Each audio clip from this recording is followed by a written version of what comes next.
सरू चकुली बनवाई गोटे गिलास चाउल और हाफ ग्लास बिरी को एकाठी गोटे जगह पानी दे बतुरई देइछि। 4 घंटा बतुरी गला परे बिरी चाउल को भल भाव धोई दउछि। सबू को ग्राइंडर जार रे देई बाटी आनिछि। एबे ए पिठौ को भल भाव 5-7 मिनट पर्यंत फेंटी दउछि। तापरे 2 घंटा पई रखी दउछि। 2 घंटा परे पिठौटी फुली जाइछि। एबे सेथिरे हाफ चमच लूण पकई भल भाव गोलई दउछि। गैस पर गोटे कड़ई बसई से 2 चमच तेल दे दउछि। तेल भल भाव गरम हो गले तेल भल भाव गरम हवा दरकार। तेल भल भाव गरम हेले पिठाटी कड़ई रु भल भाव बाहरी आसीबो। एबे गैस को टिके सीम कर दउछि।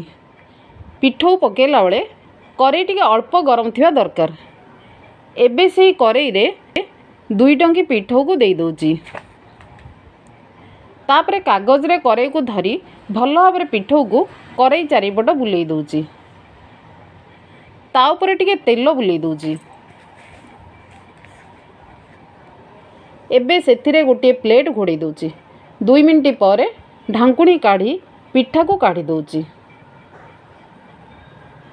ए पिठा को ओलटेवा दरकार नहीं। ए पिठा को मटर तरकारी सहित खाआंतु। केमिति लागिला कमेंट रे जणांतु।